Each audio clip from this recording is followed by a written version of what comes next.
উফ আম্মু, আর একটু ঘুমাতে দাও না প্লিজ। না, উঠ বলছি। আজকে যদি ভার্সিটিতে না যাস তাহলে কিন্তু খবর আছে। আরে কালকে অফিসে অনেক কাজ করতে হয়েছে, এজন্য আজ অনেকটা টায়ার্ড। আমি আগামীকাল থেকে ভার্সিটিতে যাব। না, আর কোনো বাহানা নয়। তুই উঠবি নাকি আমি পানি নিয়ে আসবো? আরে উঠছি, তোমার কারণে একটা দিনও আমি ঠিক করে ঘুমাতে পারিনি। ইভান তখন উঠে বসে। ইভানের মা তাকে তাড়াতাড়ি রেডি হতে বলে রুম থেকে চলে যায়। ইভান বিছানা থেকে উঠে ওয়াশরুমে গিয়ে ফ্রেশ হয়ে নেয়। ওয়াশরুম থেকে বেরোতে দেখে তার ভাতিজি আরিয়া তাকে খুঁজতেছে। পাপা, তুমি কোথায়? এই তো পাপা এখানে। অনেকেই অবাক হচ্ছেন মেয়েটি ইভানকে বাবা বলছে কেন। গল্পের সাথে থাকুন, তাহলে নিজেই বুঝতে পারবেন। কি ব্যাপার আরিয়া, তুমি আমার রুমে কি করছো? আরিয়া কিছু বলতে যাচ্ছিল, তখনই তার মা অর্থাৎ ইভানের ভাবি নীলা রুমে আসে। আরে আরিয়া, তুমি এখানে কি করছো মামুনি? চলো চলো, ব্রেকফাস্ট করবে। না, আমি যাব না। আমি গেলে বাবা আবার পালিয়ে যাবে। আমি কোথাও যাচ্ছি না মাম্মা, তুমি গিয়ে ব্রেকফাস্ট করো, আমি আসছি। ইভান তখন দেরি না করে ভার্সিটি ড্রেস পরে রেডি হয়ে ধীরে ধীরে নিচে যায়। আরিয়া ড্রয়িং রুমে সোফায় বসে টিভি দেখছে আর তার মা খাইয়ে দিচ্ছে। ইভান তখন আর ভাবিকে ইশারা করলে সে আরিয়ার সাইডে বসে। এই ফাঁকে ইভান বাড়ি থেকে বেরিয়ে যায়। আসলে প্রতিদিনই ইভান এভাবেই বাড়ি থেকে বেরোতে হয়, কারণ আরিয়া দেখলে শেষ। তাই তখন আরিয়া বলেছিল সে চলে গেলেই ইভান পালিয়ে যাবে। ইভান তখন তার লাল রঙের চকচকে R15 বের করে ভার্সিটির উদ্দেশ্যে বেরিয়ে পড়ে। কিছুক্ষণের মধ্যে ভার্সিটিতে পৌঁছে যায়। তারপর বাইক পার্ক না করা মাত্রই তার বন্ধুরা এসে ঘিরে ধরে। আসসালামু আলাইকুম মহারাজ, কেমন আছেন আপনি? আরে তুই কিসের মহারাজ বলছিস? নবাব সাহেব বল, নবাব। তোরা কি আমার সাথে মজা করছিস? ওমা, আমরা আবার মজা কেন করব? তুই সর্বশেষে কবে ভার্সিটিতে এসেছিলি, তোর মনে আছে? এই তো গত রবিবারে এসেছিলাম, আর আজ মঙ্গলবার, মানে 9 দিন পরে এসেছি। এতে এত অবাক হওয়ার কি আছে? তোর সাথে কথা বাড়িয়ে সময় নষ্ট করে লাভ নেই। আচ্ছা ক্লাসে চল, এক্ষুনি ক্লাস শুরু হয়ে যাবে। তারপর তারা সবাই একসাথে ক্লাসে যায়। ক্লাসে গিয়ে তিনজন একসাথে বসে পড়ে। কিছুক্ষণ পরে ক্লাসে শ্রেণী শিক্ষক প্রবেশ করেন। তিনি ইভানকে এতদিন পর ক্লাসে দেখেও কিছু বলেন না। তিনি ক্লাস শেষ করে চলে যান। তারপর ক্লাসে ইংরেজি ম্যাম প্রবেশ করে। ইভান তখন তার বন্ধুদের সাথে কথা বলছিল। ম্যামের দিকে চোখ যাওয়া মাত্রই ইভান থমকে যায়। ইভান যেন তার কথা বলার ভাষাই হারিয়ে ফেলেছে। ইভান মুহূর্তেই চোখ ফিরিয়ে নেয়।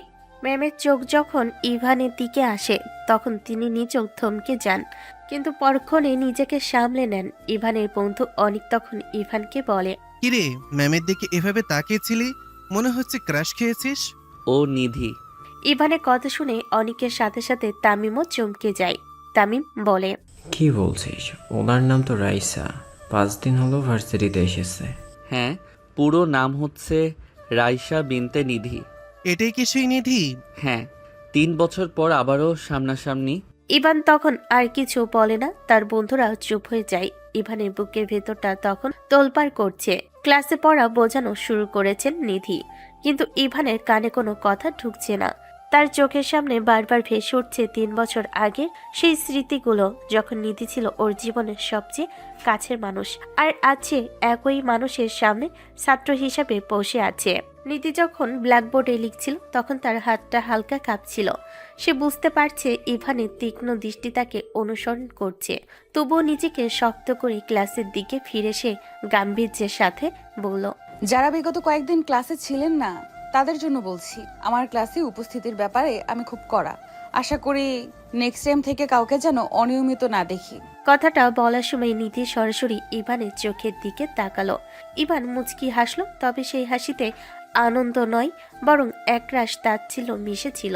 ক্লাসের মাঝেই নিধি ইভানের দিকে তাকাচ্ছিল। ইভান একবারও নিধির দিকে তাকায় না। এরপর ক্লাস শেষ হলে নিধি চলে যায়। তার চোখ ভেজা ছিল। ইভান একটি দীর্ঘশ্বাস ছেড়ে তার বেঞ্চে বসে পড়ে।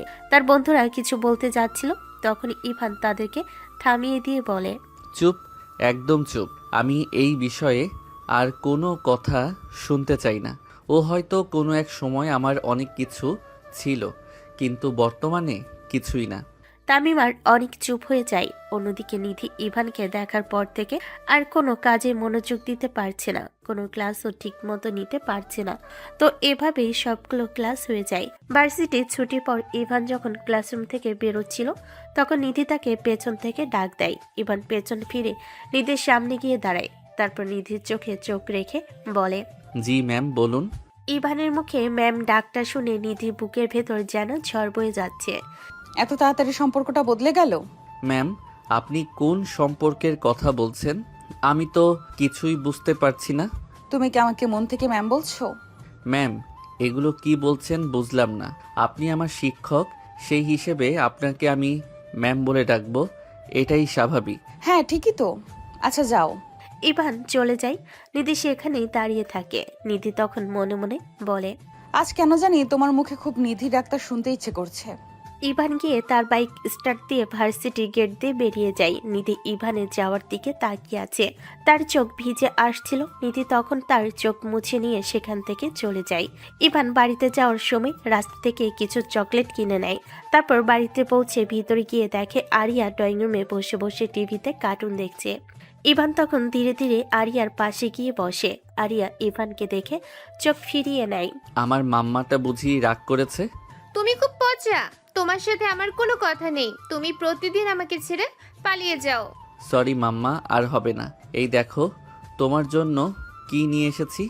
ইভান তখন চকলেটগুলো বের করে আরিয়ার হাতে দেয়। ইয়ে, আমার বেস্ট পাপ্পা। এবার খুশি? হ্যাঁ, অনেক খুশি। তাহলে আমাকে একটা পাপ্পি দাও। আরিয়া তখন ইভানকে একটা পাপ্পি দেয়। ইভান তখন মুচকি হেসে আরিয়ার মাথায় হাত বুলিয়ে দিয়ে রুমে চলে যায়। তারপর ওয়াশরুমে গিয়ে শাওয়ার ছেড়ে দেয়।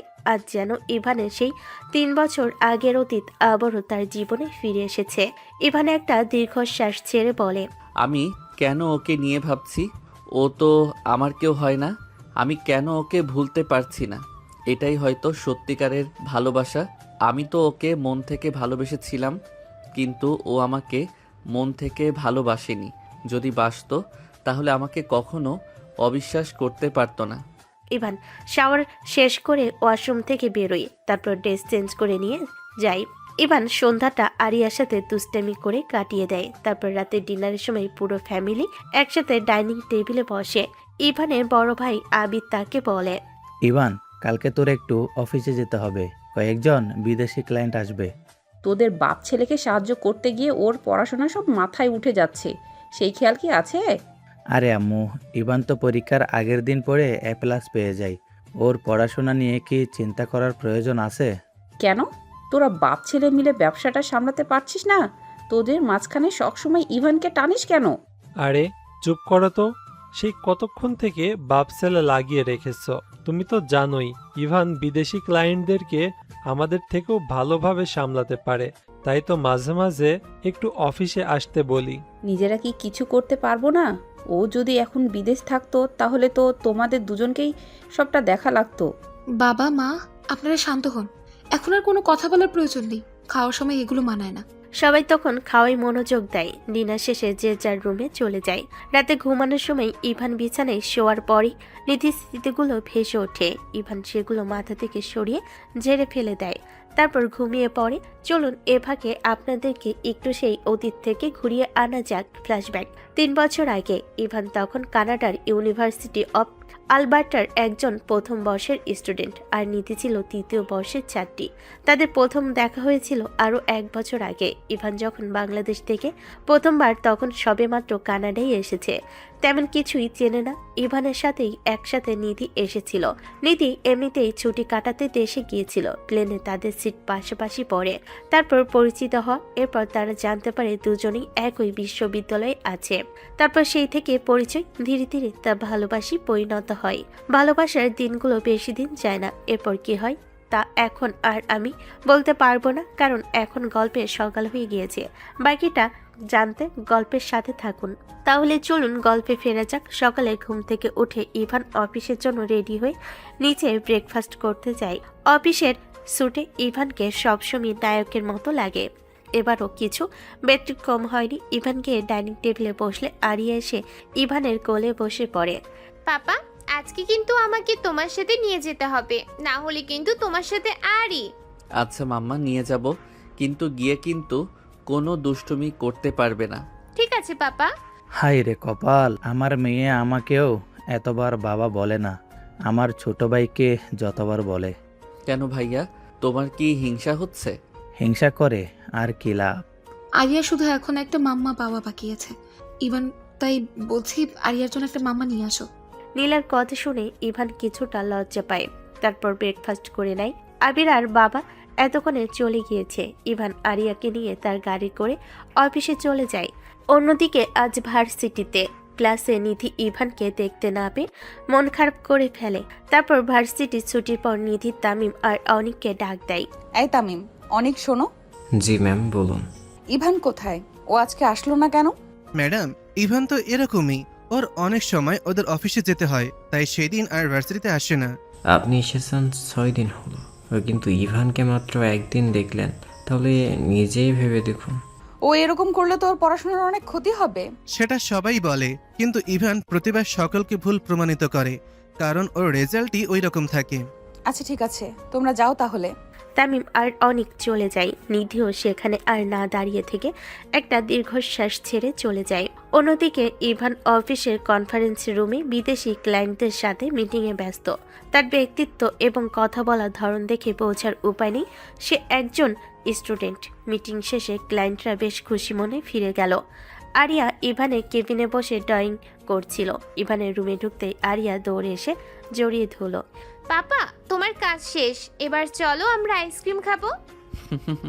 আচ্ছা মামুনি, চলো। ইভান আরিয়াকে নিয়ে বের হওয়ার সময় তার ফোনে একটি আননোন নাম্বার থেকে মেসেজ আসে। মেসেজে লেখা, কাল যেন তোমাকে ভার্সিটিতে দেখি। পড়াশোনা নিয়ে অবহেলা একদম সহ্য করব না।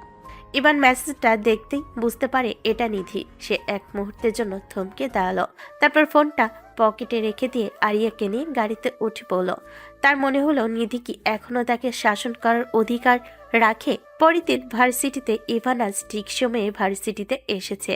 তবে আজ সে বাইক নিয়ে নয়, এসেছে তার BMW গাড়ি নিয়ে। গাড়ি থেকে নামতেই ক্যাম্পাসের সবার নজর তার দিকে। ইভান ক্লাসে গিয়ে পেছনে বেঞ্চে একা বসে চোখ বন্ধ করে থাকলো। কিছুক্ষণ পর নিধি ক্লাসে ঢুকলো। Good morning everyone. আজ আমরা গত দিনের বাকি অংশটুকু আলোচনা করব। নিধি কথা বলতে বলতে আর চোখে ইভানকে দেখে নিল।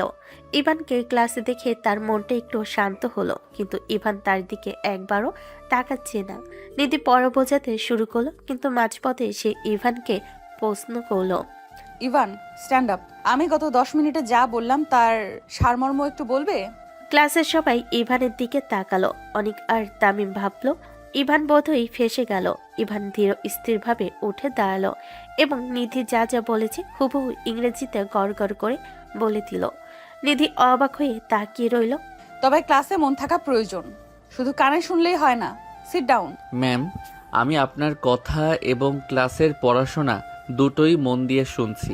শুধু কিছু অপ্রয়োজনীয় স্মৃতি মাথায় ঢুকে পড়ে মাঝে মধ্যে, সেটা ডিলিট করতে একটু সময় লাগে। ইভানের এই কথাই নিধির মুখটা ফ্যাকাশে হয়ে গেল।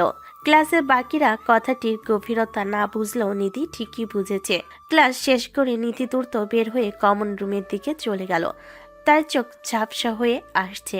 বিকেলে লাইব্রেরিতে ইভান বসে একটা অ্যাসাইনমেন্ট করছিল। হঠাৎ তার সামনে কেউ এসে দাঁড়ালো। ইভান তাকিয়ে দেখলো নিধি দাঁড়িয়ে আছে। নিধির চোখে পানি, কিন্তু সে সেটা আড়াল করার চেষ্টা করছে। ইভান, আমার সাথে এইভাবে কেন কথা বলছো? আমি জানি তুমি রেগে আছো, কিন্তু ম্যাম, আপনি মনে হয় ভুল করছেন। রাগ করার মতো সম্পর্ক কি আমাদের মধ্যে আছে? আর স্টুডেন্টের সাথে শিক্ষকের এমন ব্যক্তিগত আলাপ মানায় না। তুমি আমাকে ম্যাম বলে অপমান করছো ইভান। আমি তোমার সেই নিধি যাকে আমি পাগলের মতো ভালোবাসতাম। হ্যাঁ, বাসতাম, কিন্তু সেই নিধি 3 বছর আগেই মরে গেছে। সেদিন সে আমাকে বিনা দোষে সবার সামনে অপমান করে চলে গিয়েছিল। আপনি এখন আমার টিচার আর আমি আপনার স্টুডেন্ট, এর বাইরে আমাদের কোনো পরিচয় নেই। ইভান তার বইপত্র গুছিয়ে উঠে দাঁড়ালো। নিধি তার হাত চেপে ধরলো। আমি তোমাকে সত্যিটা বলতে চাই ইভান, সেদিনের সেই ভুল বোঝাবুঝির পেছনে বড় একটা কারণ ছিল। কারণ দিয়ে আমি কি করব ম্যাম? যে বিশ্বাস একবার ভেঙে যায় তা আর জোড়া লাগে না। ইভান হাত ছাড়িয়ে চলে গেল। নিধি ওখানেই বসে পড়ল। তার মনে পড়ছে 3 বছর আগে সেই দিনটির কথা, যখন একটি ভুয়া ভিডিওর কারণে সে ইভানকে ভুল বুঝেছিল। সে তখন জানতো না যে ইভান তাকে কতটা আগলে রেখেছিল। বাসায় ফেরার পথে ইভান ড্রাইভ করছে, কিন্তু তার চোখের সামনে বারবার নিধি কান্নারত মুখটা ভেসে উঠছে। সে জোরে ব্রেক কষল। রাস্তার ধারে গাড়ি থামিয়ে স্টারিংয়ে মাথা রাখলো সে। কেন তুমি আবার ফিরে এলে নিধি? কেন আমার গুছিয়ে নেওয়া জীবনটা আবার ওলটপালট করে দিতে চাইছো? আমি তোমাকে ঘৃণা করতে চাই, কিন্তু পারছি না কেন? ইভানের মনের ভেতর এখন এক ভয়াবহ যুদ্ধ চলছে। একদিকে 3 বছরের জমাটবদ্ধ অভিমান, আর অন্যদিকে নিধি সেই ভেজা চোখ। বাড়িতে ফিরে ইভান কারোর সাথে কথা না বলে সরাসরি নিজের রুমে চলে যায়। আরিয়া দৌড়ে এসেছিল তার পাপার কাছে, কিন্তু ইভান আজ তাকেও এড়িয়ে গেল। ইভান রুমে গিয়ে দরজা বন্ধ করে বিছানায় শুয়ে পড়ে। সিলিং ফ্যানের দিকে তাকিয়ে সে হারিয়ে যায় সেই পুরনো দিনে। ফ্ল্যাশব্যাক 3 বছর আগে কানাডা। ইভান আর নিধির সম্পর্কটা ছিল ইউনিভার্সিটির সবার কাছে ঈর্ষণীয়। ইভান নিধিকে চোখে হারাতো। নিধির জন্মদিনে ইভান নিজের জমানো টাকা দিয়ে একটি হীরের আংটি কিনেছিল, কিন্তু সেই রাতে নিধির কাছে একটি বেনামি ইমেইল আসে। সেখানে একটি এডিট করা ভিডিও ছিল, যেখানে দেখা যাচ্ছিল অন্য একটি মেয়ের সাথে ইভান ঘনিষ্ঠ অবস্থায় আছে। নিধির আগের মাথায় ইভানকে কোনো কৈফিয়ত দেওয়ার সুযোগ না দিয়ে সবার সামনে থাপ্পড় মেরে সম্পর্ক ভেঙে দিয়েছিল। ইভান বারবার বলতে চেয়েছিল, নিধি ভিডিওটা ফেক, আমাকে বিশ্বাস করো, কিন্তু নিধি শোনেনি। বর্তমান সময়ে দরজায় টোকা পড়ে ইভানের ভাবনার জগৎ ভেঙে যায়। দরজা খুলে দেখে মা সামিরা বেগম দাঁড়িয়ে আছেন। কিরে আরিয়া, কাঁদছে? তুই নাকি ওর সাথে কথা বলিসনি? কি হয়েছে তোর? না আম্মু, আসলে অফিসে আর ভার্সিটিতে আজ অনেক চাপ ছিল, মাথাটা খুব ধরেছে। সামিরা বেগম ইভানের কপালে হাত দিয়ে দেখলেন জ্বর আছে কিনা। ইভানের মন খারাপ হলে তিনি ঠিকই বুঝতে পারেন। তিনি ইভানকে ফ্রেশ হয়ে নিচে আসতে বলে চলে গেলেন। ইভান একটা দীর্ঘশ্বাস ফেলে আয়নার সামনে দাঁড়ালো। নিজের প্রতিবিম্ব দেখে সে নিজেই বিড়বিড় করে বলল, কেন ইভান, কেন তুই আজ দুর্বল হচ্ছিস? ও তোকে বিশ্বাস করেনি, তোকে সবার সামনে ছোট করেছে। আজ সে ম্যাম সেজে সামনে এলেই সব ভুলে যাবি? ইভান নিচে গিয়ে দেখলো আরিয়া এক কোণে মন খারাপ করে বসে আছে। ইভান গিয়ে ওকে কোলে তুলে নিতেই আরিয়া মুখ ফিরিয়ে নিল। তুমি যাও, আর তুমি আমাকে ভালোই বাসো না। সরি মামুনি, পাপার আসলে খুব মাথা ব্যথা করছিল, এই দেখো কান ধরছি, আর এমন হবে না। আরিয়ার রাগ বেশিক্ষণ থাকলো না। ইভানের সাথে সে আবার খুনসুটিতে মেতে উঠল। ডিনার শেষে ইভান তার ল্যাপটপ নিয়ে বসলো কিছু অফিসিয়াল মেইল চেক করতে। হঠাৎ তার ফোনে একটা অপরিচিত নম্বর থেকে ফোন এলো। ইভান রিসিভ করতে ওপাশ থেকে ভেসে এলো সেই পরিচিত কণ্ঠস্বর। ইভান, ঘুমাচ্ছ? ম্যাম, মাঝরাতে কোনো স্টুডেন্টকে ফোন করা কি আপনার পেশাগত নৈতিকতার মধ্যে পড়ে? প্লিজ ইভান, ম্যাম ম্যাম করো না। আমি জানি আমি ভুল করেছি। ওই ভিডিওটা যে ফেক ছিল সেটা আমি তোমার দেশ ছাড়ার 1 মাস পরেই জানতে পেরেছি। আমি তোমাকে অনেক খুঁজেছি ইভান, কিন্তু তুমি তখন কানাডা ছেড়ে উধাও হয়ে গিয়েছিলে। খুঁজেছেন, খুব দয়া করেছেন ম্যাম, কিন্তু আমি তো উধাও হইনি। আমি শুধু আমার আত্মসম্মান নিয়ে ফিরে এসেছিলাম। যে সম্পর্কে বিশ্বাস নেই সেখানে কৈফিয়ত দেওয়ার কোনো মানে হয় না। ভালো থাকবেন। ইভান ফোনটা কেটে নাম্বারটা ব্লক করে দিল, কিন্তু তার নিজের বুকটাও ফেটে যাচ্ছে। ভালোবাসা আর ঘৃণা যখন সমান তালে চলে, তখন মানুষ বড় অসহায় হয়ে পড়ে। পরের দিন ভার্সিটিতে ইভান আজ ইচ্ছে করেই একটু দেরিতে ক্লাসে গেল। নিধি তখন লেকচার দিচ্ছিল। ইভান ক্লাসে ঢুকতে নিধি কথা থামিয়ে দিল। May I know why you are late mister Ivan? Traffic jam ছিল ম্যাম, আর তাছাড়া নবাবদের আসতে একটু দেরি হয়। ক্লাসের সবাই হেসে উঠল। নিধি ইভানকে কিছু বলতে গিয়েও থেমে গেল। সে বুঝতে পারছে ইভান তাকে প্রতি পদে পদে ক্ষত বিক্ষত করার চেষ্টা করছে। ক্লাস চলাকালীন নিধি হঠাৎ অসুস্থ বোধ করতে লাগলো। তার মাথা ঘুরছে। কাল সারা রাত সে এক ফোঁটাও ঘুমায়নি। হঠাৎ সে ব্ল্যাকবোর্ডের পাশে জ্ঞান হারিয়ে পড়ে যেতে লাগলো। আরে ম্যাম পড়ে যাচ্ছে। ইভান সবার আগে দৌড়ে গিয়ে নিধিকে চাপটে ধরল। নিধি তখন আধো চেতন অবস্থায়। ইভানের দুশ্চিন্তায় বুক কাঁপছে। সে নিধিকে পাঁচকোলা করে তুলে নিয়ে ভার্সিটি মেডিকেল রুমের দিকে ছুটল। ইভান, তুই ধর, আমি সাহায্য করি। না, কাউকে লাগবে না, তোরা ডাক্তারকে খবর দে। মেডিকেল রুমে নিধিকে শোয়ানোর পর ডাক্তার তাকে চেক আপ করলেন। জানালেন ব্লাড প্রেশার খুব কমে গেছে এবং ডিহাইড্রেশন হয়েছে। কিছুক্ষণ পর নিধি জ্ঞান ফিরল। সে দেখল ইভান তার হাত শক্ত করে ধরে বসে আছে। ইভানের চোখে স্পষ্ট ভয় এবং ভালোবাসা। তুমি তো আমাকে ঘৃণা করতে ইভান, তাহলে এখন কেন আমার জন্য এত অস্থির হচ্ছ? ওটা স্রেফ মানবিকতা ছিল। আমার জায়গায় অন্য কেউ হলেও এটাই করত। আপনি রেস্ট নিন। মিথ্যা বলছো, তোমার চোখ বলছে তুমি এখনো আমাকে ভালোবাসো। ইভান কোনো উত্তর না দিয়ে রুম থেকে বেরিয়ে গেল। বাইরে অনিক আর তামিম দাঁড়িয়েছিল। দোস্ত, এবার নাটক বাদ দে। আমরা তো সব জানি তোরা কেন একে অপরকে কষ্ট দিচ্ছিস। তোরা বুঝবি না, ভালোবাসা ফিরিয়ে আনা যায়, কিন্তু হারানো সম্মান আর বিশ্বাস ফেরানো অনেক কঠিন। ইভান মেডিকেল রুম থেকে বেরিয়ে আসার পর অনিক ও তামিমের দিকে তাকিয়ে দেখল তাদের চোখে প্রশ্ন। ইভান জানে ওর এই ভেতরের কষ্টটা বন্ধুদের বোঝানো কঠিন। সে দীর্ঘশ্বাস ফেলে সোজা ক্লাসের দিকে হাঁটা ধরল। বাকি ক্লাসগুলো শেষ করে ইভান যখন ভার্সিটি থেকে বের হচ্ছে তখন তার ফোনটা বেজে উঠল। স্ক্রিনে ভেসে উঠল আবিরের নাম। ইভান, তুই কোথায়? জরুরি একটা মিটিং আছে, ক্লায়েন্টেরা চলে এসেছে, তাড়াতাড়ি অফিসে আই। আসছি ভাইয়া। ইভান তাড়াতাড়ি বাইকে উঠে অফিসের দিকে রওনা দিল। তার মনটা এখনো নিধির চিন্তায় আচ্ছন্ন। একদিকে পুরনো অভিমান, আরেকদিকে নিধির অসুস্থ মুখটা তাকে অস্থির করে তুলেছে। অফিসে পৌঁছে ইভান দেখল আরিয়া তার কেবিনে বসে রং পেন্সিল দিয়ে কিছু আঁকছে। ইভানকে দেখে আরিয়া দৌড়ে এলো। পাপা, তুমি কতক্ষণ পরে এলে? আমি তো একাই বসেছিলাম। সরি মাম্মা, জরুরি কাজ ছিল। চলো এখন আমরা মিটিংয়ে যাব। ইভান আরিয়াকে নিয়ে কনফারেন্স রুমে ঢুকলো। বিদেশি ক্লায়েন্টদের সাথে মিটিং শুরু হলো। ইভান তার পেশাদারি দক্ষতায় সবাইকে মুগ্ধ করে তুলল। মিটিংয়ের মাঝেই তার ফোনটা আবার বেজে উঠল। এবার আননোন নাম্বার। ইভান কলটা কেটে দিল। অফিস শেষে ইভান আরিয়াকে নিয়ে বাসায় চলে আসে। অফিস থেকে ফেরার পথে ইভান একদম চুপচাপ ছিল। আরিয়া পাশে বসে অনবরত কথা বলে যাচ্ছে, কিন্তু ইভানের কানে যেন কিছুই ঢুকছে না। তার চোখের সামনে বারবার ভেসে উঠছে মেডিকেল রুমে শুয়ে থাকা নিধি সেই ফ্যাকাশে মুখটা। ইভান নিজেকে বোঝানোর চেষ্টা করছে যে ওটা শুধুই মানবিকতা ছিল, কিন্তু তার অবচেতন মন জানে ওই মুহূর্তটিতে নিধিকে হারানোর ভয়ে তার বুকটা কতটা কেঁপে উঠেছিল। বাসায় পৌঁছানোর পর নীলা আরিয়াকে নিয়ে গেল।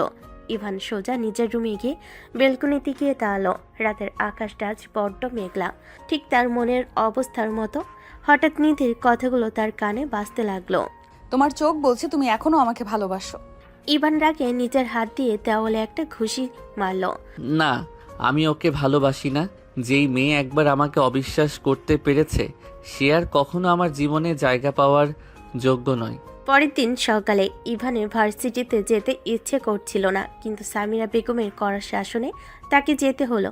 আজ ভার্সিটির করিডোরে ঢুকতে ইভান দেখল একদল স্টুডেন্ট ভিড় করে আছে। অনেক দৌড় এলো। দোস্ত, শুনেছিস নিধি ম্যাডাম আজ পদত্যাগপত্র জমা দিয়েছেন। উনি নাকি আর এই ভার্সিটিতে থাকবেন না। খবরটা শোনা মাত্রই ইভানের পায়ের তলা থেকে মাটি সরে গেল। বুকটা ধক করে উঠল। ইভান কিছু না ভেবেই প্রিন্সিপালের রুমের দিকে গিয়ে দৌড় দিল। সেখানে গিয়ে দেখল নিধি তার ফাইল গুছিয়ে বের হয়ে আসছে। দুজনের চোখাচোখি হলো। নিধির চোখ দুটো ফোলা, স্পষ্ট বোঝা যাচ্ছে সারা রাত কেঁদেছে। পালিয়ে যাচ্ছেন কেন? কাল তো খুব বড় বড় কথা বলছিলেন। পালিয়ে যাচ্ছি না ইভান, সরে যাচ্ছি। তোমার চোখের ওই ঘৃণা আর তাচ্ছিল্য সহ্য করার শক্তি আমার নেই। আমি চেয়েছিলাম ক্ষমা চাইতে, কিন্তু বুঝতে পারছি আমার উপস্থিতি তোমাকে শুধু কষ্টই দিচ্ছে। তাই ভাবলাম আমার চলে যাওয়াই ভালো। তার মানে আবারও নিজের সিদ্ধান্ত নিজে নিলেন? 3 বছর আগেও এভাবে আমাকে কোনো সুযোগ না দিয়ে চলে গিয়েছিলেন, আজও তাই করছেন। আপনি আসলেই স্বার্থপর। নিধি আর কোনো কথা না বলে ইভানের পাশ কাটিয়ে চলে গেল। ইভান ওখানেই পাথরের মতো দাঁড়িয়ে রইল। তার ইচ্ছে করছিল নিধিকে চাপটে ধরে বলতে যেও না, কিন্তু তার অহংকার তাকে বাধা দিল। ক্লাস শেষে ইভান যখন বাইক নিয়ে বের হচ্ছিল তখন দেখলো গেটের সামনে নিধি একটা রিকশার জন্য দাঁড়িয়ে আছে। আকাশ ভেঙে বৃষ্টি নামছে। নিধি বৃষ্টিতে ভিজছে। ইভান বাইকটা থামালো। রিক্সা পাবেন না, উঠে বসুন, পৌঁছে দিচ্ছি। প্রয়োজন নেই, আমি চলে যেতে পারবো। শিক্ষক হিসেবে কি এটাই শিখিয়েছেন যে কেউ সাহায্য করতে চাইলে তাকে অপমান করতে হয়? উঠে বসুন বলছি। নিধি বাধ্য হয়ে ইভানের বাইকে বসলো। বৃষ্টির ঝাপটায় ইভানের পিঠের সাথে নিধির শরীর ভিজে একাকার। ইভান অনুভব করতে পারছে নিধি কাঁপছে। নিধি ধীর হাতের ইভানের কাঁধটা স্পর্শ করলো। ইভান এবার আর সরিয়ে দিল না। এক অদ্ভুত নিস্তব্ধতা দুজনের মাঝে, যা বৃষ্টির শব্দকেও চাপিয়ে দিচ্ছিল। নিধির বাসার সামনে পৌঁছে ইভান বাইক থামালো। নিধি নামার সময় ইভানের হাতে একটা খাম ধরিয়ে দিল। এটা সেই ভিডিওটার আসল সত্য। 3 বছর আগে যদি এটা দেখতে পেতাম তবে আমাদের জীবনটা অন্যরকম হতো। পড়ে দেখো। ইভান বাসায় ফিরে খামটা খুলল। সেখানে একটি মেমোরি কার্ড আর নিধির হাতে লেখা একটি চিঠি ছিল। চিঠিতে লেখা ছিল, ইভান, এই ভিডিওটা তোমার কাজিন জাহিদ বানিয়েছে কারণ সে আমাকে পছন্দ করত আর তোমাকে হিংসা করত। সে নিজে আমাকে সবটা স্বীকার করেছে যখন তুমি কানাডা ছেড়ে চলে আসো। আমি জানি আমি অনেক বড় অপরাধ করেছি তোমাকে অবিশ্বাস করে, কিন্তু বিশ্বাস করো ওই 3 বছর আমি প্রতিটা মুহূর্ত মরেছি। ইভান স্তব্ধ হয়ে বসে রইল। তার মানে নিধি তাকে প্রতারণা করেনি, সে নিজেও ষড়যন্ত্রের শিকার হয়েছিল। ইভান তখন একটা মুচকি হাসি দেয়, তারপর নিজে নিজেই বলে, তার মানে আমি কোনো ভুল মানুষকে ভালোবাসিনি, কিন্তু তারপরেও আমাকে আরেকটু বিশ্বাস করতে পারতো। আচ্ছা, সমস্যা নেই। এখন কয়েকদিন আমি ওর সাথে কোনো প্রকার যোগাযোগ করব না। নিজে নিজে কষ্ট পাক, তারপর সময় করে কাছে টেনে নিব। এখন যদি নিজের থেকেও কাছে আসে তাহলে নিজেই সরিয়ে দিব। তখনই ভাবি এসে ডিনারের জন্য ডাক দেয়। ইভান চলে যায়। ডাইনিং টেবিলে বসতেই তার বাবা বলে, ইভান, কালকে সারাদিন তোকে অফিসে থাকতে হবে। আমি আর আবির সকালে ভোরেই একটা ডিলের জন্য চট্টগ্রাম চলে যাব, তাই তোকেই অফিসে যেতে হবে। আর শোন, কালকে আমার কাছের একজন বন্ধু মোশাররফের কোম্পানি থেকে একটি ডিল অফার নিয়ে আসবে। তুই সেটা চেক করে নিস, মন মতো হলে অফারটা অ্যাকসেপ্ট করে নিস। ঠিক আছে বাবা, সমস্যা নেই, কিন্তু ওনার কোম্পানির নাম কি? না হলে তো পরে আমি চিনতেই পারবো না। MR group of company. Ivan তখন কিছু আর বলে না, কিন্তু এই MR গ্রুপ অফ কোম্পানির নামটা তার কাছে কেমন যেন পরিচিত লাগছে, কিন্তু তার মনে পড়ছে না এই নাম সে কোথায় শুনেছে। রাতে খাবার খেয়ে ইভান বেশি কিছু না ভেবে ঘুমিয়ে পড়ে। সকালের মিষ্টি রোদ ইভানের জানালার পর্দা ভেদ করে ঘরে ঢুকছে। ইভান চোখ মেলে দেখে ছোট্ট আরিয়া তার পাশে কুকড়ে শুয়ে আছে। আরিয়াকে আজ খুব মিলান দেখাচ্ছে। ইভান ওর কপালে হাত দিতেই চমকে উঠল। শরীরটা বেশ গরম। মাম্মা, শরীর কি খুব খারাপ লাগছে? পাপা, আমার মাথা ব্যথা করছে, আমি আজ কোথাও যাব না। ইভানের ভাবি নীলা রুমে ঢুকে আরিয়াকে কোলে তুলে নিলেন। তিনি ইভানকে বলেন, তুই রেডি হয়ে নি ইভান, আরিয়াকে আজ বাইরে নেওয়া যাবে না। রাতে ভালোই জ্বর ছিল ওর, আমি ডাক্তার ডাকছি। ইভান কিছুটা ভারাক্লান্ত মন নিয়ে রেডি হয়ে নিল। আজ তার অফিসে খুব গুরুত্বপূর্ণ একটা মিটিং। নীল রঙের মার্সিডিজটা নিয়ে এসে অফিসের উদ্দেশ্যে বেরিয়ে পড়ল। ইভান নিজের কেবিনে বসে বিদেশি ক্লায়েন্টদের কিছু ফাইল চেক করছিল। ঠিক 11টার দিকে তার সেক্রেটারি এসে দরজায় নক করল। স্যার, MR গ্রুপ থেকে একজন রিপ্রেজেন্টেটিভ এসেছে আপনার সাথে দেখা করতে। মোশাররফ সাহেবের মেয়ে এসেছে। ভেতরে আসতে বলো। কেবিনের দরজা খোলা শব্দে ইভান মাথা নিচু করে ফাইল দেখছিল, কিন্তু হুট করে খুব একটা পরিচিত পারফিউমের ঘ্রাণ তার নাকে আসতে সে স্থির হয়ে গেল। ইভান ধীরে ধীরে মাথা তুলল। সামনে নিধিকে দেখে ইভান যেন নিজের চোখকে বিশ্বাস করতে পারছে না। নিধি আজ একটা মার্জিত কালো শাড়ি পরেছে। আপনি? MR গ্রুপের সাথে আপনার সম্পর্ক কি? ওটা আমার বাবার কোম্পানি। বাবা অসুস্থ, তাই আজ আমাকে ডিলটা নিয়ে আসতে হলো। আমি জানতাম না এটা তোমাদের অফিস, আর আমি গত রাতেই ভার্সিটির চাকরিটা ছেড়ে দিয়েছি। ইভান, ওই পরিবেশে তোমার সামনে ম্যাম সেজে থাকার ক্ষমতা আমার আর নেই। বাহ, তার মানে এখন আপনি পুরো দস্তর বিজনেস উইমেন। বসুন। নিধি চেয়ারে বসলো। ইভান ফাইলটা এগিয়ে দিতে ইশারা করলো। নিধি ফাইলটা দিল এবং ইভান খুব মনোযোগ দিয়ে সেটা খুঁটিয়ে দেখতে লাগলো। নিধি বারবার ইভানের দিকে তাকাচ্ছিল। সে ভাবছে 3 বছরে ইভান কতটা বদলে গেছে। একসময় এই ছেলেটি নিধির চোখে চোখ রেখে কথা বলতে ভয় পেত, আর আছে কতটা নিষ্পৃহ। প্রজেক্টের অফারটা ভালো, তবে আমি এখনই কোনো সিদ্ধান্ত দিচ্ছি না। আমি কাল সময় মতো আপনাদের জানিয়ে দেব। এখন আপনি আসতে পারেন। ইভান, আমি কি কিছু?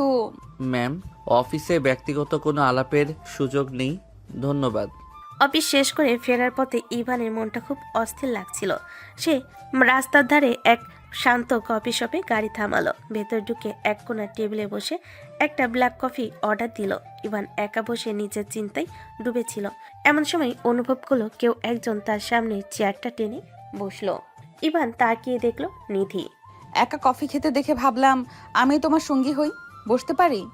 আপনি তো অলরেডি বসে পড়েছেন, কিছু বলবেন? ইভান, 3 বছর আগে সেই দিনটার পর থেকে আমি একটা মুহূর্ত শান্তিতে থাকতে পারিনি। আমি জানি আমি তোমাকে ভুল বুঝেছিলাম। ওই মেমোরি কার্ডটা কি তুমি দেখেছো? সেখানে সব প্রমাণ আছে যে ওটা একটা সাজানো ষড়যন্ত্র ছিল। মেমোরি কার্ডে কি আছে বা নেই তাতে এখন আর কিছু যায় আসে না। বিশ্বাস একবার ভেঙে গেলে সেটা জোড়া লাগানো যায় না। আপনি তো শিক্ষক ছিলেন, এটা তো আপনার ভালোই জানার কথা। আমি শুধু শিক্ষক ছিলাম না ইভান, আমি তোমাকে মন থেকে ভালোবেসেছিলাম। আবেগের মাথায় করা একটা ভুলের জন্য কি তুমি আমাকে সারা জীবন ঘৃণা করবে? ঘৃণা?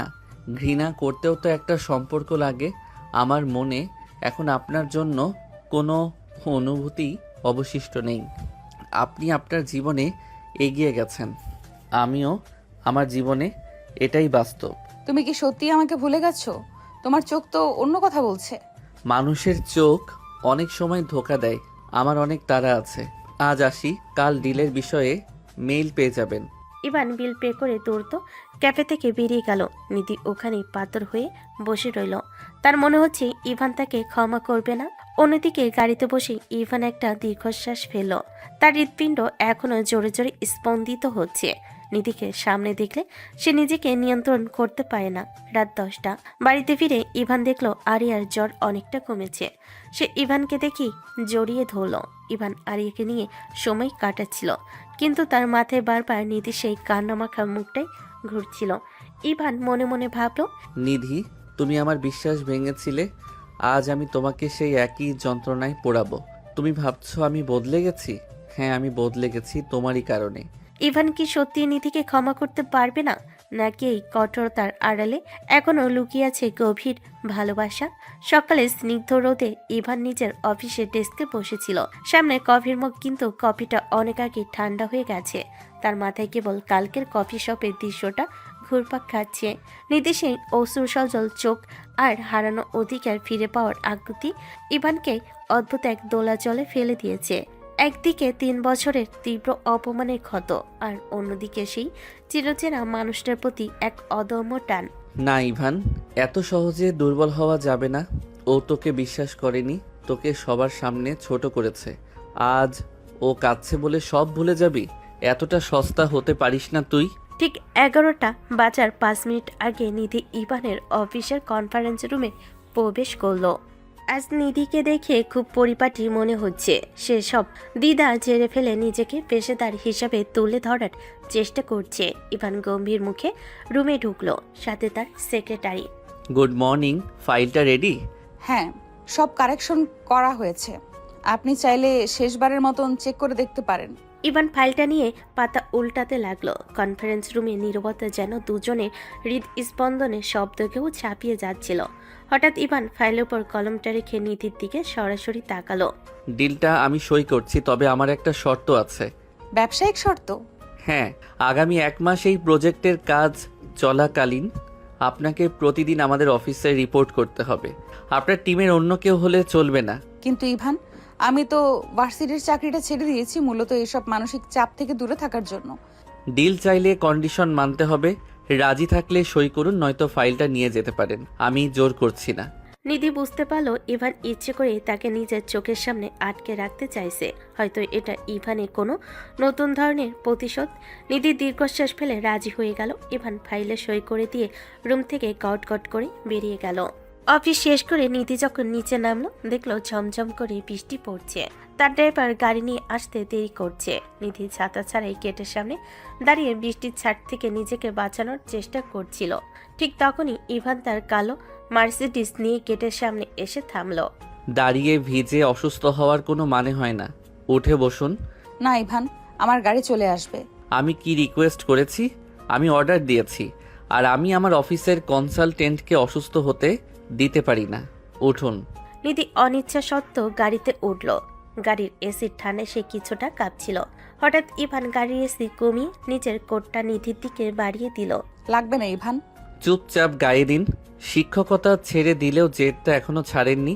নিধি কোটটা গায়ে জড়িয়ে নিল। ইভানের গায়ে সেই চেনা ঘ্রাণটা নিধির নাকে আসতেই তার 2 চোখ ভিজে এলো। সে জানালার বাইরে তাকিয়ে কান্নার ব্যাগ সামলানোর চেষ্টা করছিল। হঠাৎ ইভান একটা নির্জন রাস্তার ধারে গাড়ি থামিয়ে দিল। গাড়ি থামালে কেন? 3 বছর আগে যখন আমাকে সবার সামনে অপমান করেছিলে, তখন কি একবারও মনে হয়নি যে ইভান এমন কাজ করতে পারে না? ইভান, বিশ্বাস করো, ওই ভিডিওটা এত নিখুঁত ছিল যে আমি নিজেকে নিয়ন্ত্রণ করতে পারিনি। আমি তোমার কাছে 1000 বার ক্ষমা চাইতেও রাজি। ক্ষমা? তুমি জানো না নিধি, ওই 1 মাসে আমি কানাডার রাস্তায় রাস্তায় পাগলের মতো ঘুরেছি। আমার সম্মান, আমার ভালোবাসা সব তুমি এক নিমিষে ধুলোয় মিশিয়ে দিয়েছিলে। আজ আমি সফল, আজ আমার কাছে অনেক কিছু আছে, কিন্তু সেই বিশ্বাসটা নেই। আমি জানি আমি অপরাধী, কিন্তু 3 বছর ধরে আমিও তো দম বন্ধ হয়েছি, দগ্ধ হয়েছি। তুমি আজ আমাকে ম্যাম বলে ডাকো, দূরত্ব বজায় রাখো, এইগুলো আমাকে কতটা পোড়ায় তুমি জানো না। সময় বদলে গেছে নিধি, এখন আপনি শুধুই আমার অফিসের একজন ক্লায়েন্ট, এর বেশি কিছু আশা না করাই ভালো। নিধিকে পৌঁছে দিয়ে ইভান বাড়িতে ফিরল। রাতে নিজের ঘরে বেলকনিতে দাঁড়িয়ে সে সিগারেট ধরালো। তার মনে পড়ছে নিধির স্পর্শে সেই উষ্ণতা। সে বুঝতে পারছে সে নিধিকে ক্ষমা করতে চাইছে, কিন্তু তার ভেতরের অহংকার তাকে বাধা দিচ্ছে। ইভান নিজের মনেই বলল, নিধি, তুমি আমার চোখের সামনে থাকবে আগামী 1 মাস। আমি দেখতে চাই তোমার অনুশোচনা কতটা গভীর। যদি সত্যি তুমি পাল্টে গিয়ে থাকো, তবে হয়তো আমি আবার তোমাকে বিশ্বাস করতে শিখব। অন্যদিকে নিধি নিজের রুমে বসে কাঁদছিল। সে বুঝতে পারছে ইভানের এই রাগের পেছনে এখনো তার অনেক ভালোবাসা লুকিয়ে আছে। সে মনে মনে প্রতিজ্ঞা করলো এই 1 মাস সে ইভানের মন জয় করে ছাড়বে। ইভানের এই 1 মাসের শর্ত কি তাদের দূরত্ব কমিয়ে দেবে, নাকি অফিসে কাজে নিধিকে আরো বেশি নাঝাল করবে ইভান? আর ইভানের মাকে এই সম্পর্কের কথা জানতে পারলে বাধা দেবেন? ইভানের শর্ত অনুযায়ী নিধি এখন প্রতিদিন ইভানের অফিসেই বসে। গত 1 সপ্তাহ ধরে ইভান নিধিকে কাজের পাহাড় দিয়ে ব্যতিব্যস্ত করে রেখেছে। নিধি মুখ বুজে সব সহ্য করছে। সে জানে এই 1 মাস তার জন্য খুব কাজের পরীক্ষা নয়, ইভানের মন জয় করার শেষ সুযোগ। কিন্তু ইভান অদ্ভুতভাবে নিজেকে পাথর করে রেখেছে। সে নিধির সাথে কথা বলে ঠিকই, তবে তা কেবলই পেশাদারিত্বের খাতিরে। সোমবার সকাল ইভান নিজের কেবিনে ঢুকে দেখলো তার টেবিলের উপর একটি কালো খাম রাখা। খামটির ওপর কোনো নাম নেই, শুধু লেখা অতীতের ঋণ শোধ করার সময় এসেছে। ইভান ভুরকুচকে খামটি খুলল। ভেতরে কিছু পুরনো ছবি, যেখানে 3 বছর আগে কানাডায় ইভান আর নিধির একসাথে কাটানো মুহূর্তগুলো আছে। কিন্তু আশ্চর্যের বিষয় হলো প্রতিটি ছবিতে ইভানের মুখটি লাল কালিতে কেটে দেওয়া হয়েছে। ছবি নিচে ছোট্ট করে লেখা, সেদিন তো শুধু মান সম্মান গিয়েছিল, এবার প্রাণ যাবে। ইভান কিছুক্ষণ স্তব্ধ হয়ে রইল। তার মনে হলো 3 বছর আগে যাই যে ষড়যন্ত্র করেছিল তার রেশ কি এখনো রয়ে গেছে, নাকি অন্য কেউ এই খেলায় মেতেছে। ইভান ফাইলটি ডয়ারে লুকিয়ে ফেল, কাউকে কিছু জানালো না। বিকেলের দিকে নিধি অফিসের লাইব্রেরিতে কিছু পুরনো রেকর্ড খুঁজছিল। লাইব্রেরিটা বেশ নির্জন আর পেছনের দিকে। হঠাৎ নিধি অনুভব করলো কেউ একজন তার পেছনে দাঁড়িয়ে আছে। সে পেছনে ফিরতেই দেখলো কেউ নেই, কিন্তু লাইব্রেরির এসির বাতাসেও সে দরদর করে ঘামতে লাগলো। হঠাৎ তার পায়ের কাছে একটি কাগজের টুকরা পড়ল। সেখানে লেখা, ইভানের খুব কাছে আসছো নিধি, পরিণাম ভালো হবে না। নিধি ভয়ে চিৎকার করে লাইব্রেরি থেকে বেরিয়ে এলো। করিডোরে ইভানের সাথে তার ধাক্কা লাগলো। ইভান নিধিকে ধরে ফেললো। কি হয়েছে? এভাবে দৌড়াচ্ছেন কেন? ইভান, লাইব্রেরিতে কেউ আছে, আমাকে হুমকি দিচ্ছে, এই দেখো। নিধি কাগজটি দেখাতে গিয়ে দেখলো কাগজটি একদম সাদা, সেখানে কোনো লেখা নেই। নিধি নিজের চোখকে বিশ্বাস করতে পারছে না। ম্যাম, আপনি কি এখন হ্যালুসিনেশন দেখছেন? এখানে কেউ নেই। কাজের চাপে হয়তো আপনার মাথা কাজ করছে না, বাসায় যান।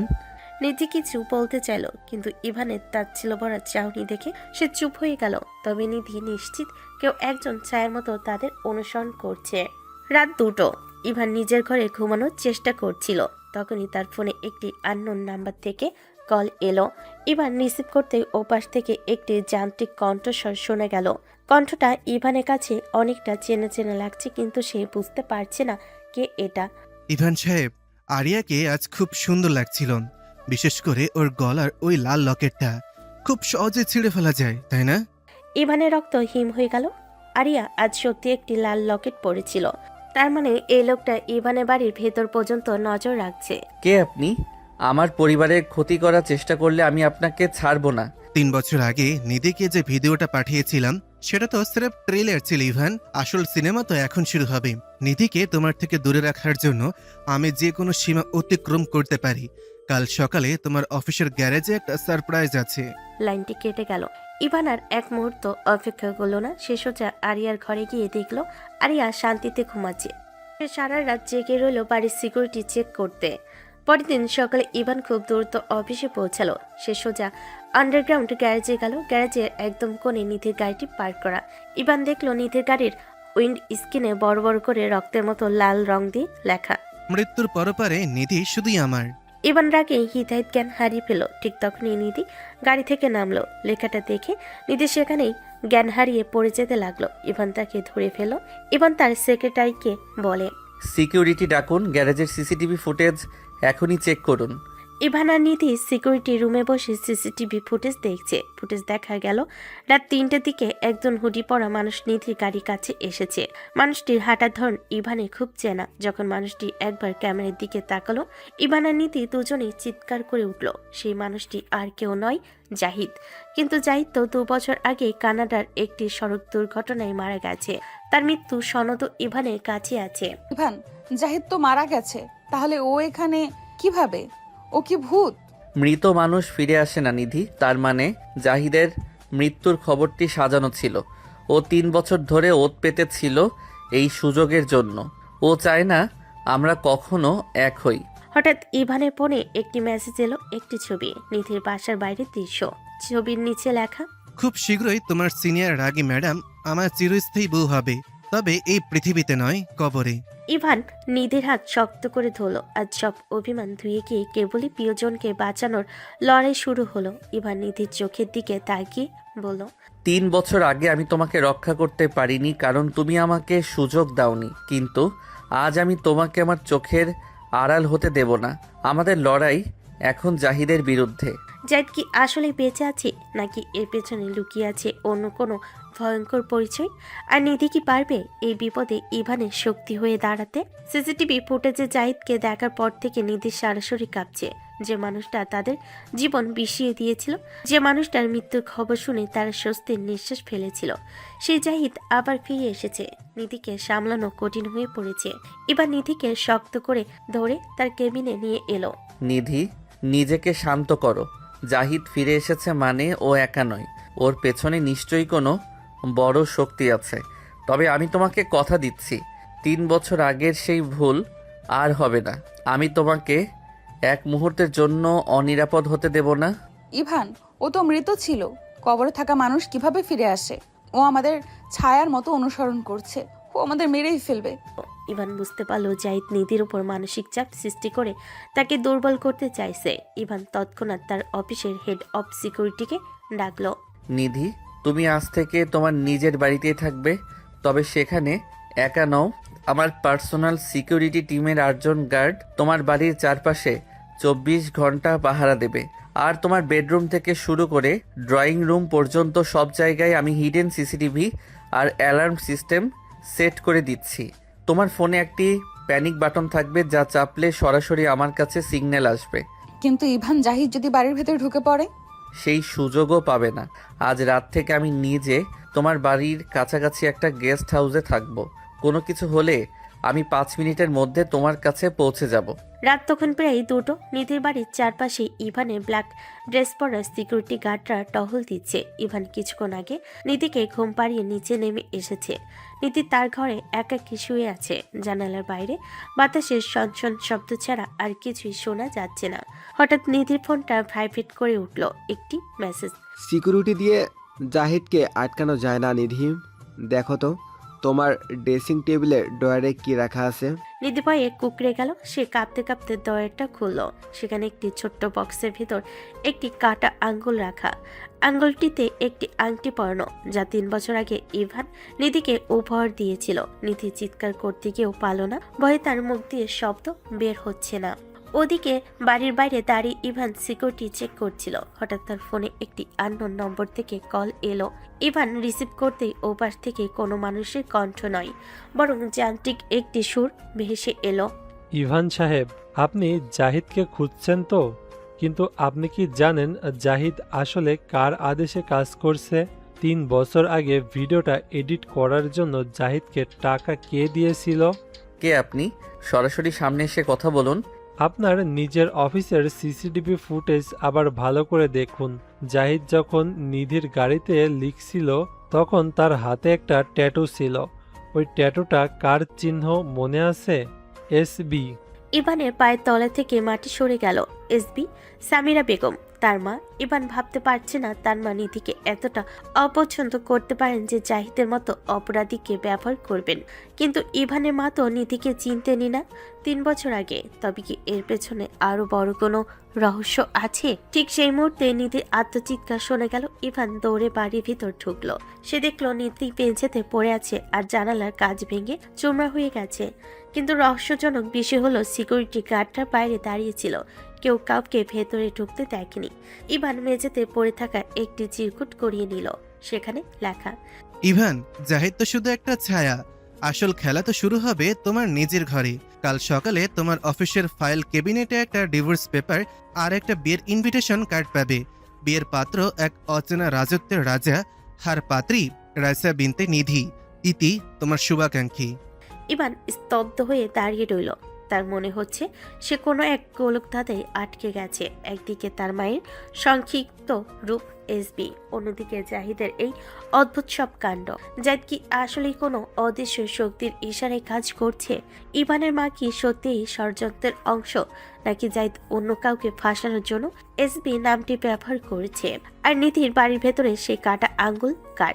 নিধির চিৎকার শুনে ইভান যখন ড্রয়িং রুমে পৌঁছালো তখন পুরো ঘরটা তছনছ হয়ে গেছে। নিধি মেঝেতে বসে কাঁপছে আর তার সামনে সেই কাটা আঙ্গুলটা পড়ে আছে। ইভানের সিকিউরিটি গার্ডরা ভেতরে ছুটে এলো, কিন্তু সবাই তারা হতবাক। বাড়ির প্রতিটি প্রবেশপথ বন্ধ ছিল, সিসিটিভি সচল ছিল, তবুও কেউ ভেতরে ঢুকলো কিভাবে? ইভানের মনে হচ্ছে সে কোনো অদৃশ্য শত্রুর সাথে লড়াই করছে, যে তার প্রতিটি পদক্ষেপ আগে থেকেই জানে। নিধি, ভয় পেও না, আমি আছি। গার্ডস, পুরো বাড়ি সার্চ করো, প্রতিটি ইঞ্চি খুঁটিয়ে দেখো।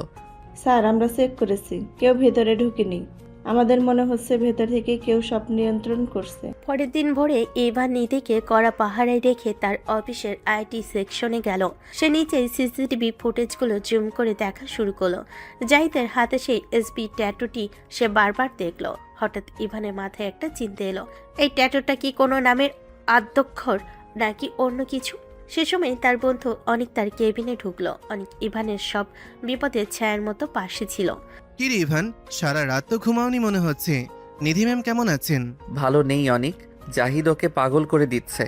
এই SB রহস্যটা আমি কিছুতেই মিলাতে পারছি না। চিন্তা করিস না দোস্ত, পুলিশ তো কাজ করছি। তুই একটু রেস্ট করে নে, আমি ফাইলগুলো দেখছি।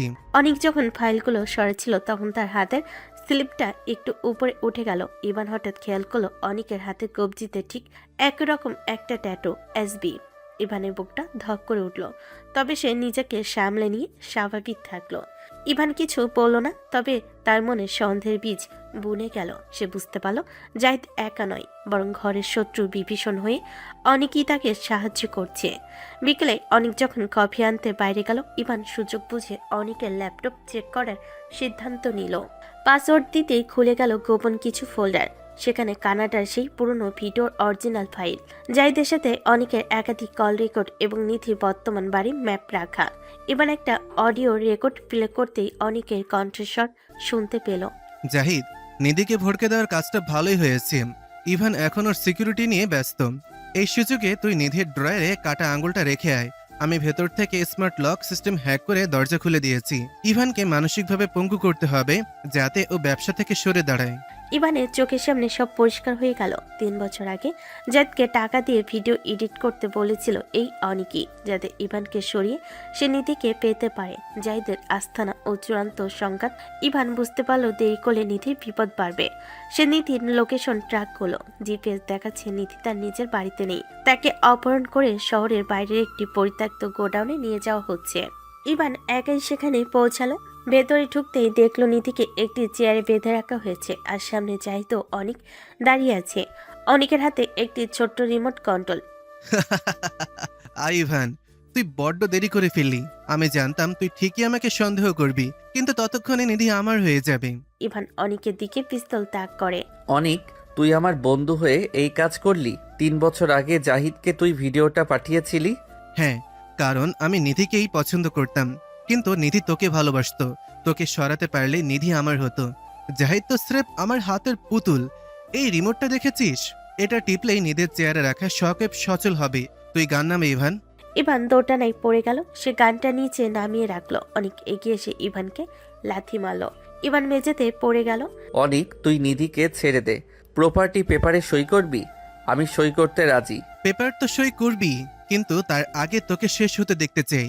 ঠিক তখনই বাইরে পুলিশের সাইরেন শোনা গেল। অনেক ঘাবড়ে গেল। ইভান সুযোগ বুঝে অনেকের উপর ঝাঁপিয়ে পড়লো। জাহিদ পালানোর চেষ্টা করলো, কিন্তু হঠাৎ গোডাউনের ভেতর ধোঁয়া ছড়িয়ে পড়লো। অন্ধকারের মাঝে কে যেন জাহিদকে টেনে নিয়ে গেল।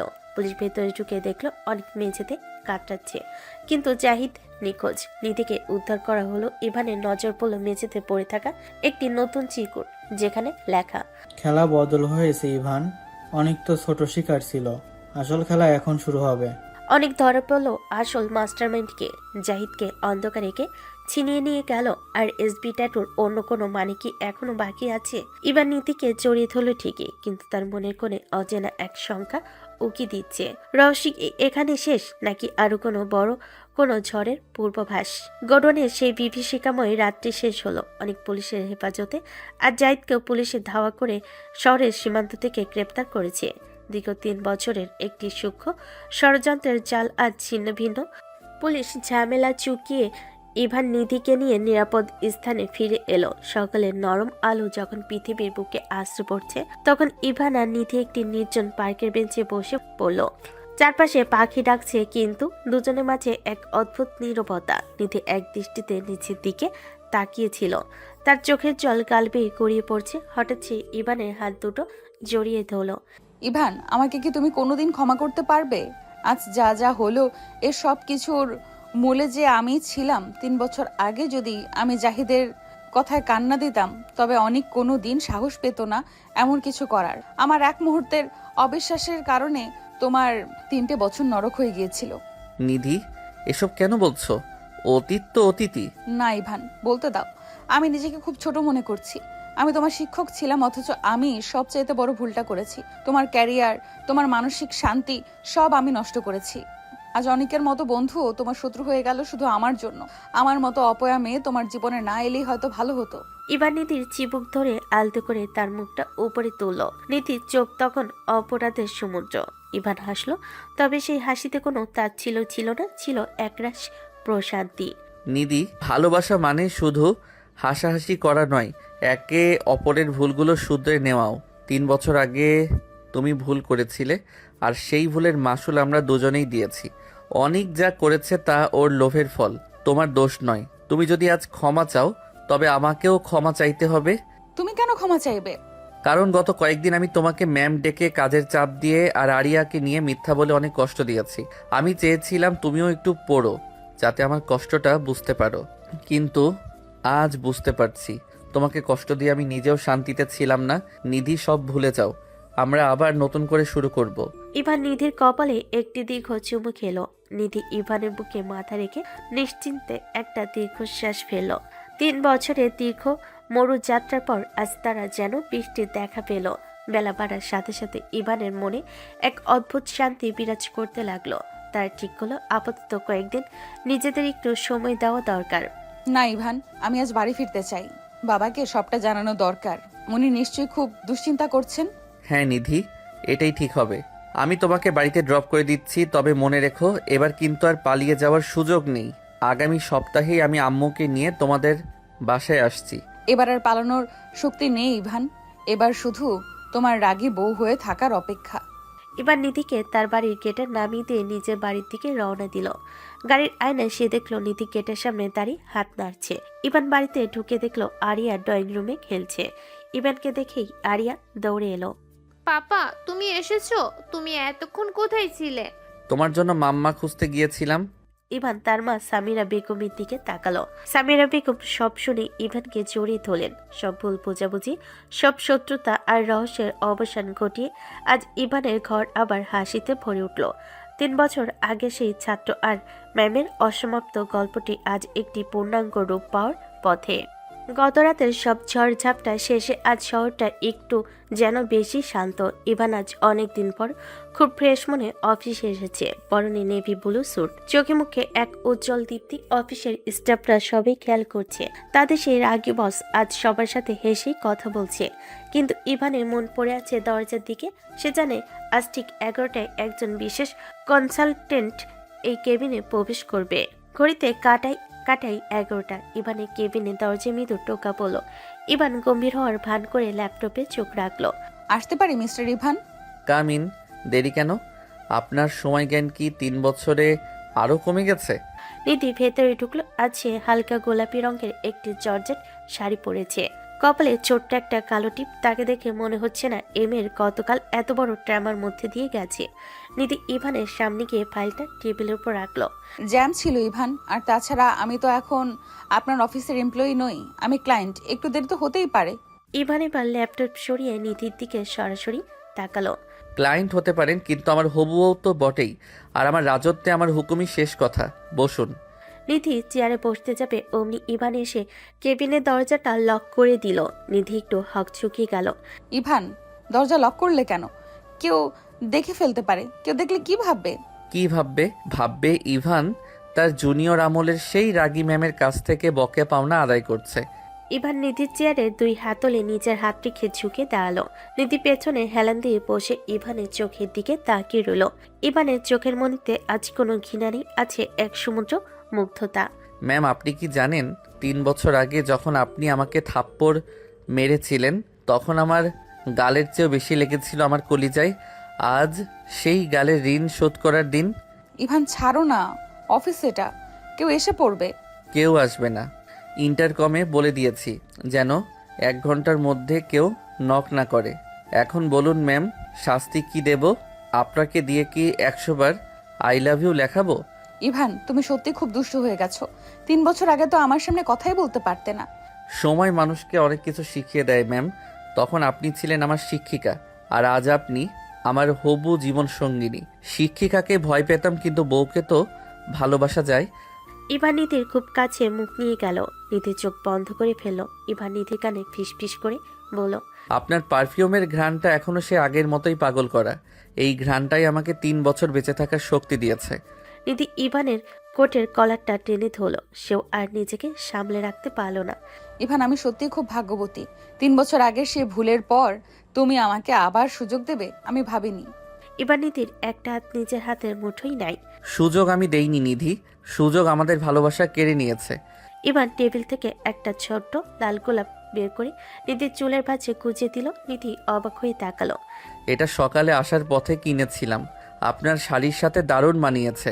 ধন্যবাদ, কিন্তু এখন কাজে মন দাও। প্রজেক্টের এই পেপারগুলো সই করো। সই করব, তবে একটা শর্তে। লাঞ্চটা আজ আমার সাথে আমার কেবিনেই করতে হবে। বাসা থেকে আম্মু আপনার প্রিয় ইলিশ মাছ রান্না করে পাঠাচ্ছেন। আন্টি পাঠাচ্ছেন? তার মানে উনি আমাকে মেনে নিয়েছেন? হ্যাঁ, আম্মু সব বুঝতে পেরেছেন। উনি আজ সকালেই বলছিলেন। আমার অবাধ্য ছেলেটাকে যদি কেউ সামলাতে পারে তবে সেটা নিধি পারবে। নিধি হাসলো। সেই হাসিটার জন্য ইভান 3 বছর অপেক্ষা করেছে। অফিসে সেই গম্ভীর কেবিনটা আজ যেন এক টুকরো সুখের নীড় হয়ে উঠেছে। ইভান আবার নিজের চেয়ারে কি বসলো, তবে তার চোখ এখনো নিধির দিকেই। ম্যাম, এভাবে তাকিয়ে থাকবেন না, তাহলে কিন্তু আমি কাজ করতে পারবো না। আমি তো আমার ফাইল দেখছি ইভান, তুমি কাজে মন দাও। ইভান মুচকি হাসলো। সে জানে এই মিষ্টি দুষ্টুমি আর ভালোবাসার খুনসুটি এখন থেকে তাদের প্রতিদিনের সঙ্গী হবে। সব বাধা পেরিয়ে, সব রহস্য ভেদ করে আজ তারা একে অপরের আশ্রয়ে নিরাপদ। গতকালের সেই রোমান্টিক মুহূর্তের বেশ কাটতে না কাটতে আজ সকালটা শুরু হলো অন্যভাবে। ইভানের বড় ভাই আবি খুব ব্যস্ত থাকে। আরিয়া আর ভাবি নীলা শপিং এর দায়িত্ব পড়ল ইভানের উপর। আরিয়া অনেকদিন থেকে বায়না ধরছিল সে নতুন জামা কিনবে। ইভান আজ অফিসে না গিয়ে তাদের নিয়ে শহরের সবচেয়ে বড় শপিং মলে এলো। শপিং মলে আরিয়া প্রজাপতির মতো এদিক সেদিক ঘুরে বেড়াচ্ছে। ইভান আর নীলা ওর পেছনে পেছনে ঘুরছে। হুট করেই একটা ঘিয়ে রঙের ফ্রক পছন্দ হলো আরিয়ার। ইভান, ড্রেসটা সুন্দর, কিন্তু মাপটা বুঝতে পারছি না।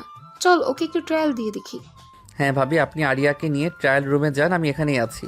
নীলা আরিয়াকে নিয়ে টয়লেট রুমের ভেতরে ঢুকলেন। ইভান বাইরের সোফায় বসে ফোন দেখছিল। ঠিক তখনই তার সামনে এসে দাঁড়ালো নিধি। হাতে শপিং ব্যাগ, পরনে খুব সাধারণ একটা সালোয়ার কামিজ। ইভানকে দেখে নিধি বেশ অবাক হলো। কি ব্যাপার ইভান, তুমি আজ অফিসে যাওনি? এখানে কি করছো? আরে নিধি, তুমি? আমি আসলে এই তো একটু শপিং করতে আসলাম। আরিয়া আর ভাবি সাথে এসেছে। তুমি কেন এসেছো? আমি একটু শপিং করতে এলাম, ভালোই হলো দেখা হয়ে গেল। তারা দুজন হাসি মুখে কথা বলছিল। ঠিক তখনই টয়লেট রুমের দরজা খুলে নীলা আরিয়াকে নিয়ে বেরিয়ে এলো। আরিয়া নতুন ড্রেসটা পরে দেখতে খুব পরীর মতো লাগছে। ইভান, দেখো তো আরিয়াকে কেমন লাগছে, একদম ফিট হয়েছে না? পাপা দেখো তো ড্রেসটা কত সুন্দর, আমি এটা পরেই বাড়ি যাব। আরিয়ার মুখে ওই পাপা ডাকটা নিধির কানে গরম শিশার মতো বিঁধল। নিধি যেন পাথর হয়ে গেল। তার চোখের সামনে পৃথিবীটা দুলতে শুরু করলো। কয়েকদিন আগে ইভান বলেছিল আরিয়া তার ভাতিজি, কিন্তু আজ আরিয়া নিজে তাকে বাবা বলে ডাকছে। তার মানে ইভান তাকে এতদিন মিথ্যা বলেছে। আরিয়া সত্যি ইভানের নিজের সন্তান।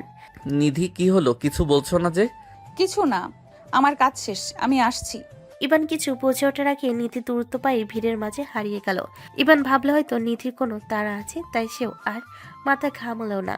প্রায় 3 ঘন্টা পর শপিং শেষ করে ইভান আরিয়া আর ভাবিকে নিয়ে গাড়িতে উঠল।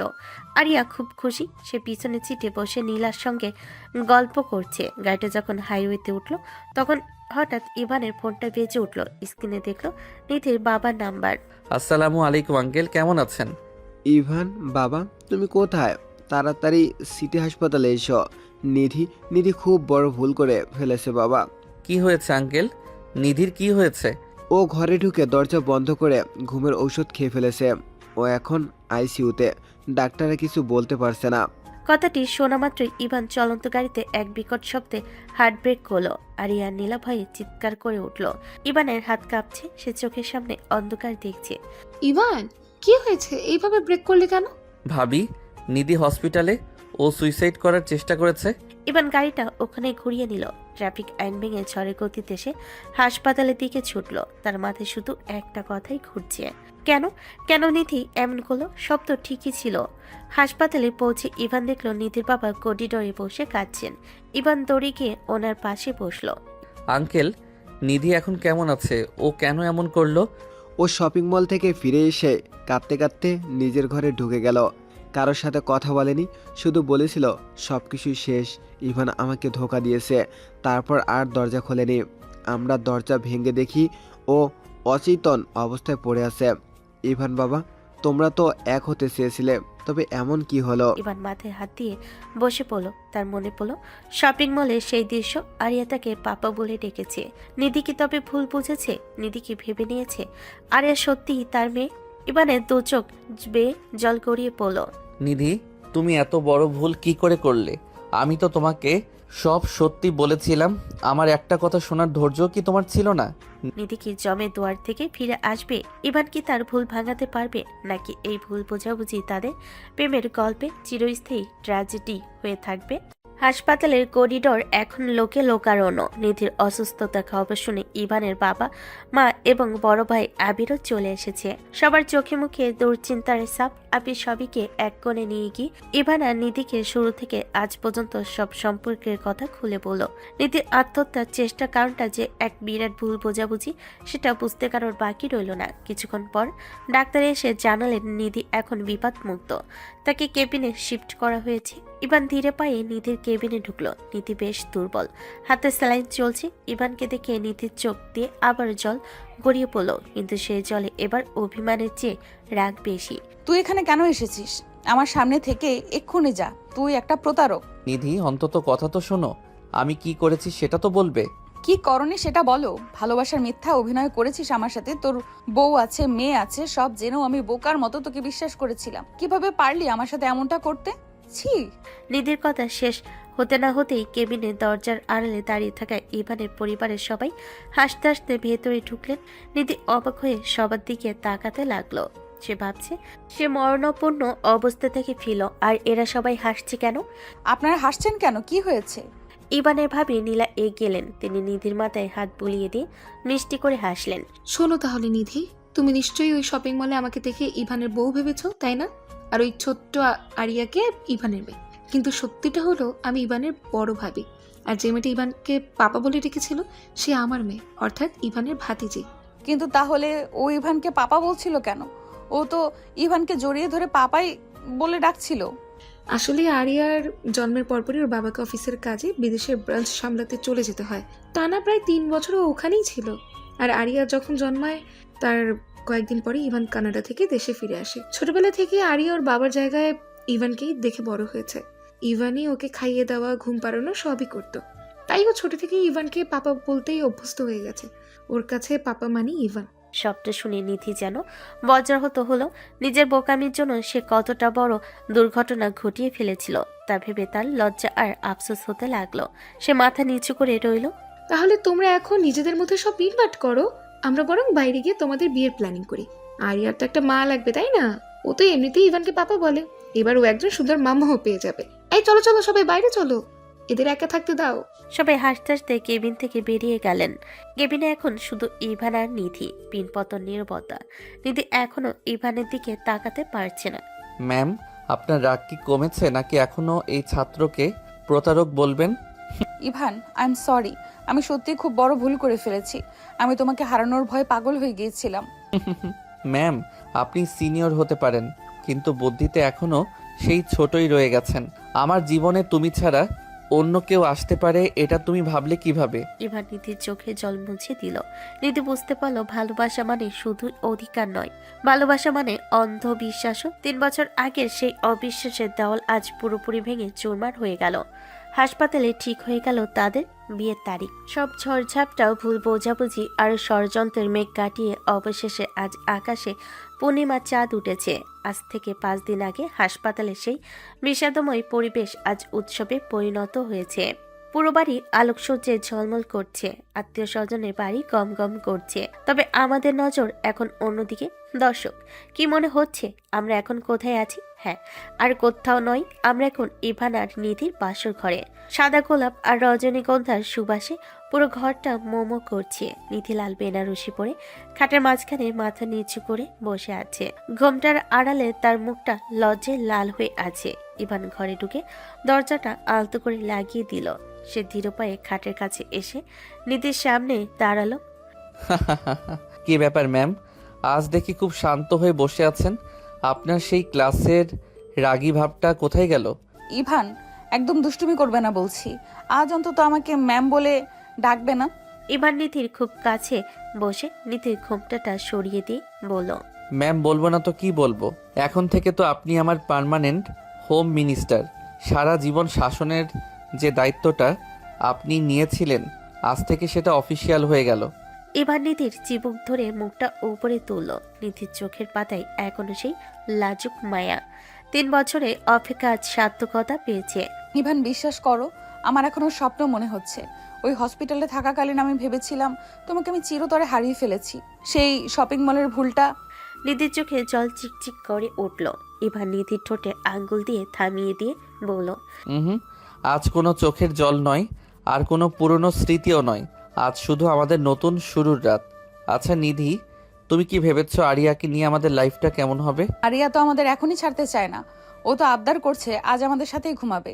অনেক কষ্টে নীলা ভাবি ওকে ভুলিয়ে নিজের কাছে নিয়ে গেছেন।